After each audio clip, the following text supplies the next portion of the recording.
नमस्कार मित्रांनो, स्वागत आहे आपला आमच्या आजच्या व्हिडिओमध्ये. मित्रांनो, आजच्या व्हिडिओमध्ये आपण बघणार आहोत आपण कशाप्रकारे बांधकाम कामगार कल्याणचे आपण नवीन रजिस्ट्रेशन करू शकता त्याच्याबद्दल.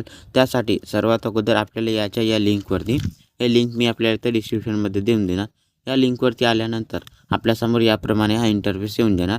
मग आपल्याला इथं थोडासा खाली स्क्रोल करायचा आणि इथं आपल्याला कन्स्ट्रक्शन वर्कर रजिस्ट्रेशनचे ऑप्शन दिलेलं आहे. तर आपल्याला इथं क्लिक करायचं आहे. क्लिक केल्यानंतर नेक्स्ट पेजवरती आपल्यासमोर याप्रमाणे हा नोटमध्ये काही इन्फॉर्मेशन येऊन जाणार. हे इन्फॉर्मेशन संपूर्ण चेक करून आपल्याला इथं आपला आधार कार्ड नंबर द्यायचा आणि त्याच्यानंतर आपल्याला इथं आपला मोबाईल नंबर द्यायचा आहे. मोबाईल नंबर दिल्यानंतर इथं प्रोसीड टू फॉर्मवरती क्लिक करायचं आहे. मग इथं थोडासा लोडिंग होऊन आपल्यासमोर याप्रमाणे इंटरफेस येऊन जाणार. तर सर्वात अगोदर आपण इथं ज्यांचा फॉर्म भरत आहात त्यांची इन्फॉर्मेशन द्यायची आहे. सर्वात अगोदर इथं त्यांचं नाव द्यायचं आहे. नाव दिल्यानंतर इथं खाली त्यांच्या मराठीमध्ये नाव येऊन जाणार ऑटोमॅटिकली.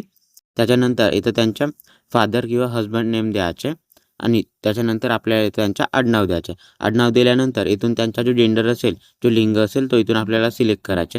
त्याच्यानंतर इथं त्याचा आधार कार्ड नंबर ऑटोमॅटिकली येऊन जाणार आणि त्याच्यानंतर इथं मॅरिटल स्टेटसमध्ये त्यांचं लग्न झालं आहे किंवा ते सिंगल आहे किंवा ते विधवा आहेत किंवा त्यांचा डिवोर्स झाला आहे तो ऑप्शन आपल्याला इथून सिलेक्ट करायचा आहे. आणि त्याच्यानंतर इथं आपल्याला त्यांची जन्मतारीख द्यायची आहे.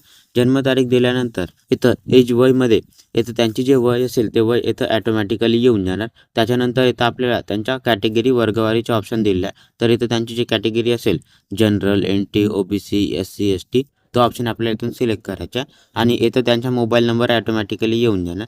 त्याच्यानंतर हे संपूर्ण इन्फॉर्मेशन दिल्यानंतर आपल्याला इथं थोडासा खाली स्क्रोल करायचा आणि इथं खाली आपल्याला त्यांचा पत्ता द्यायचा. हा पत्ता आपल्याला त्यांच्या आधार कार्डवर ज्याप्रमाणे दिला असेल त्याचप्रमाणे इथं आपल्याला त्यांचा ॲड्रेस द्यायचा. ॲड्रेसमध्ये सर्वात अगोदर तर आपल्याला इथं त्यांचा घर क्रमांक आणि इमारत क्रमांक द्यायचा आणि त्याच्यानंतर इथं आपल्याला रस्त्याचा ऑप्शन दिला आहे. तर त्यांचा जो रस्ता असेल तो आपल्याला इथून त्यांच्या रस्त्याचा ऑप्शन द्यायचा आहे आणि त्याच्यानंतर इथं त्यांचा क्षेत्र आणि जो गाव असेल तो गाव आपल्याला इथं द्यायचा आहे. त्याच्यानंतर इथं त्यांची ज्या शहर असेल तो शहर आपल्याला इथं द्यायचा आहे आणि इथं महत्त्वाची जागा जवळपासचा ऑप्शन दिलेला आहे. तर त्यांच्या कोणती महत्त्वाची जागा असेल जवळपास ते द्यायची आहे आणि त्याच्यानंतर इथं आपला राज्य हा ऑटोमॅटिकली इथं सिलेक्ट होऊन येऊन जाणार. त्याच्यानंतर आपला जो जिल्हा असेल तो जिल्हा आपल्याला इथून सिलेक्ट करायचा आहे. इथून आपल्याला आपला तालुका सिलेक्ट करायचा आणि त्याच्यानंतर आपल्याला इथून आपला जो पोस्ट ऑफिस असेल तो पोस्ट ऑफिसचा ऑप्शन आपल्याला इथं सिलेक्ट करायचा आणि त्यानुसार इथं आपला पिनकोड हा अगोदरच येऊन जाणार. याप्रमाणे इथं आपल्याला आपल्या ॲड्रेसची डिटेल्स द्यायच्या आणि हा ॲड्रेस आपल्याला इथं आपल्या ज्याप्रमाणे आधार कार्डवर दिला असेल त्याचप्रमाणे इथं द्यायचं आहे. हे संपूर्ण ॲड्रेसची पण डिटेल्स दिल्यानंतर आपल्याला इथं खाली स्क्रोल करायचं आहे आणि इथं खाली आपल्याला आपल्या फॅमिलीची डिटेल्स द्यायचे. आपण इथं ज्यांचा फॉर्म फिलअप करत आहात त्यांची हे इन्फॉर्मेशन आपण वरती ज्याप्रमाणे इन्फॉर्मेशन दिली त्याप्रमाणे इथं हे काही इन्फॉर्मेशन येऊन जाणार. इथं आपल्याला आपल्या फॅमिलीमधून फक्त आपले आई, वडील, पत्नी किंवा आपले 2 मुलं असतील त्यांचीच इन्फॉर्मेशन द्यायची आहे. बाकी कुणाची इथं इन्फॉर्मेशन द्यायची नाही. आपण इथं ज्यांचं फॉर्म फिलअप करतात त्यांची इथं काही इन्फॉर्मेशन आलेली आहे. मग इथं आपल्याला या लाईनीला इथं उजव्या साईडला स्क्रोल करायचं आहे आणि इथं त्यांची काही आणखी इन्फॉर्मेशन द्यायची आहे. इथं आपल्याला हे काही इन्फॉर्मेशन जसे की प्रोफेशनल कोर्स आणि ऑलरेडी रजिस्टर इन BOEC वाले हे मॅन्डेटरी नाही आहे, पण आपल्याला इथं द्यायचं असेल तर आपण इथं देऊ शकता किंवा याला सोडू शकता. आणि इथं आपल्याला जसे की इथं शिक्षणच्या बाजूला हा स्टार दिला आहे, लाल कलरमध्ये जो इथं स्टार दिला आहे ते ऑप्शन इथं मॅन्डेटरी आहे, आपल्याला तेच ऑप्शन द्यायचं आहे. इथं आपल्याला एज्युकेशनबद्दल विचारलं आहे तर आपला इथं जेवढा एज्युकेशन झालेला आहे तो एज्युकेशन आपल्याला इथं द्यायचा आहे. एज्युकेशन दिल्यानंतर इथं आपली ही इन्फॉर्मेशन संपूर्ण इथं देऊन होऊन जाणार. त्याच्यानंतर इथं आपल्याला आपल्या फॅमिलीची इन्फॉर्मेशन द्यायची आहे. त्यासाठी आपल्याला इथं खाली हा ॲड मोरचा ऑप्शन दिलेला आहे. तर आपल्याला इथं या ॲड मोरवरती क्लिक करायचं आहे. मग आपल्यासमोर याप्रमाणे हा आणखी एक फॅमिली मेंबर ॲड करायचा इथं ऑप्शन येऊन जाणार. तर सर्वात अगोदर आपण ज्या इथं फॅमिली मेंबरला ॲड करत असाल त्यांच्या इथं नाव द्यायचं आहे. नाव दिल्यानंतर त्यांचा जो आडनाव असेल तो आडनाव आपल्याला इथं द्यायचं आहे. आडनाव दिल्यानंतर त्यांच्या वडिलांच्या किंवा पतीचे नाव आपल्याला इथं द्यायचे आहे आणि त्याच्यानंतर त्यांची जी जन्मतारीख असेल ते जन्मतारीख इथं द्यायचे आणि इथं ऑटोमॅटिकली त्यांची जे वय असेल ते वय पण इथं येऊन जाणार. त्याच्यानंतर इथून त्यांच्या आणि आपला जो रिलेशन असेल तो रिलेशन आपल्याला इथं सिलेक्ट करायचं आहे. इथं आपल्याला father, mother, wife, husband and डॉटरचा इथं ऑप्शन दिलेला आहे. तर आपला जो रिलेशन असेल तो रिलेशन आपल्याला इथून सिलेक्ट करायचा आहे आणि त्याच्यानंतर इथं आपल्याला त्यांचा आधार कार्ड नंबर द्यायचा आहे. आधार कार्ड नंबर दिल्यानंतर या लाईनीला आपल्याला इथं थोडासा उजव्या साईडला स्क्रोल करायचा आहे आणि त्याच्यानंतर इथं प्रोफेशन व्यवसायाबद्दल विचारला आहे. हा ऑप्शन इथं मॅन्डेटरी नाही आहे, पण आपल्याला इथं द्यायचं असेल तर देऊ शकता किंवा याला सोडू पण शकता. त्याच्यानंतर इथं शिक्षणबद्दल विचारलं तर इथं त्यांचा जो शिक्षण झाला असेल तो शिक्षण आपल्याला इथून सिलेक्ट करायचा आहे. आणि त्याच्यानंतर इथं नॉमिनीबद्दल विचारलं तर आपण यांना आपले नॉमिनी बनवत असाल तर आपल्याला इथं क्लिक करायचं आहे. त्याच्यानंतर इथं BOCWमध्ये आपली आधीच नोंदणी झाली आहे का म्हणून विचारला आहे. अगर झाली असेल तर आपल्याला या बॉक्सवरती क्लिक करायचं आहे आणि त्या नोंदणीचा क्रमांक आपल्याला इथं द्यायचा आहे. याप्रमाणे आपल्याला इथं आपल्या फॅमिली मेंबरची संपूर्ण इन्फॉर्मेशन द्यायची आणि आपले जेवढे इथं फॅमिली मेंबर्स असेल त्यांच्या इथं सर्वांची इन्फॉर्मेशन द्यायची आहे आणि त्यांना इथं ॲड करायचे आहे. संपूर्ण फॅमिली मेंबरची इन्फॉर्मेशन दिल्यानंतर आपल्याला इथं थोडासा खाली स्क्रोल करायचा आहे आणि इथं आपण ज्यांच्याकडे 90 दिवस काम केले त्याची इथं इन्फॉर्मेशन द्यायची.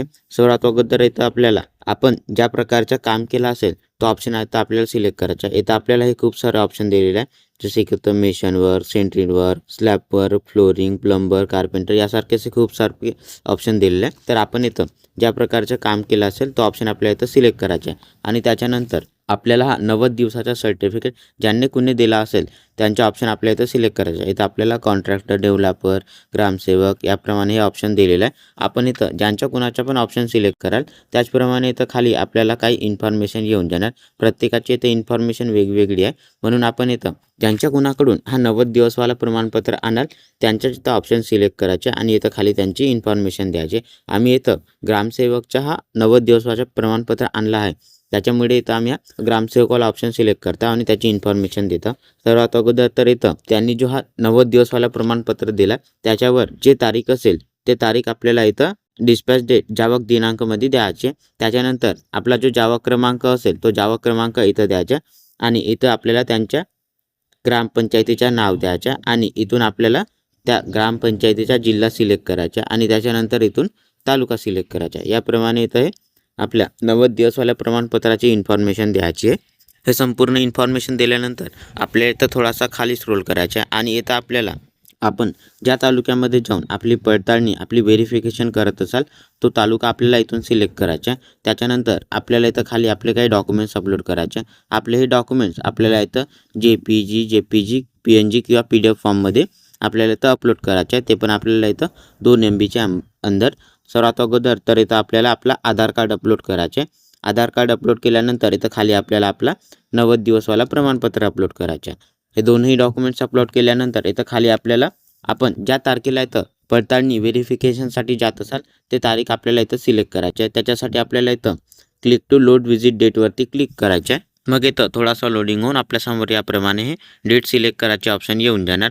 त्याच्यासाठी आपल्याला इथं डेटवरती क्लिक करायचं आहे आणि इथं आपल्याला हे काही कलरमध्ये ऑप्शन दिलेलं आहे. आपण ज्या इथं रेड कलरमध्ये हे ऑप्शन दिले आहे तर समजून जायचं आहे की ते सुट्टी आहे आणि जर आपल्याला इथं येलो कलरमध्ये दिलेलं आहे तर ते जागा आपली इथं अगोदरच कोणीतरी बुकिंग केली आहे आणि आपल्याला इथं जे हे व्हाईट कलरमध्ये तारीख दिसत आहे ते तारीखच आपली इथं खाली आहे. तर आपल्याला हेच तारीख सिलेक्ट करायची आहे. जे आपण जे तारीख सिलेक्ट कराल ते इथं आपल्याला हिरव्या कलरच्या बॉक्समध्ये इथं याप्रमाणे इथं हे येऊन जाणार. तारीख सिलेक्ट केल्यानंतर इथं खाली आपल्याला हे काही इन्फॉर्मेशन दिले. हे इन्फॉर्मेशन संपूर्ण वाचून आपल्याला इथं या बॉक्सवरती क्लिक करायचे आणि त्याच्यानंतर आपल्या इथं सेव्हवरती क्लिक करायचे. मग फॉर्म भरतेवेळी जो आपण मोबाईल नंबर दिला होता तो मोबाईल नंबर इथं येऊन जाणार. तर आपल्याला इथं या सेंड OTP वरती क्लिक करायचे. मग आपल्या या मोबाईल नंबरवरती एक OTP येऊन जाणार. ते OTP आपल्याला इथं फिल करायचे. OTP फिल केल्यानंतर आपल्या इथं व्हॅलिडेट OTP वरती क्लिक करायचे आहे. मग इथं थोडासा लोडिंग होऊन आपली ॲप्लिकेशन इथं सक्सेसफुली सेव्हच्या इथं याप्रमाणे हा मेसेज येऊन जाणार. तर आपल्याला इथं या ओकेवरती क्लिक करायचे. मग आपल्यासमोर याप्रमाणे इथं आपण जो आत्ता फॉर्म फिलअप केला त्याचे ॲप्लिकेशन लेटर इथं आलेलं आहे. तर आपल्याला इथे या प्रिंटवरती क्लिक करायचं आहे. मग आपल्यासमोर याप्रमाणे हा आपण जो आत्ता फॉर्म फिलअप केला त्याचा हा अपॉइंटमेंट लेटर आलेला आहे. तर आपल्याला इथं खाली हा प्रिंट अपॉइंटमेंट लेटरचा ऑप्शन दिलेला आहे. तर आपल्याला इथे या प्रिंटवरती क्लिक करून याची प्रिंट काढून घ्यायची आहे किंवा आपण जर याला आपल्या लॅपटॉप मोबाईल PCमध्ये जर सेव्ह करून ठेवत असाल तर आपण याला सेव्ह करून पण ठेवू शकता. आपण या फॉर्मसाठी जे आपली अपॉइंटमेंट डेट सिलेक्ट केली होती त्या तारखेला आपण जो अपॉइंटमेंट सेंटर सिलेक्ट केला होता त्या सेंटरवरती जाऊन आपल्याला आपला फॉर्म व्हेरीफाय करायचा आहे. व्हेरीफाय केल्यानंतर आपला फॉर्म इथं व्हेरीफाय होऊन जाणार आणि आपण इथं आणखी कोणत्या ज्या दुसऱ्या स्कीम आहेत आपल्या बांधकाम कामगार कल्याणच्या त्या आपण इथं वापरू शकता. तर मित्रांनो अशा प्रकारे आपण आपल्या बांधकाम कामगार कल्याणचा फॉर्म ऑनलाईन भरू शकता. मित्रांनो आपल्याला जर हा व्हिडिओ आवडला असेल तर आमच्या व्हिडिओला लाईक आणि अशाच प्रमाणे व्हिडिओ पाहण्यासाठी आमच्या चॅनलला सबस्क्राईब करायला विसरू नका.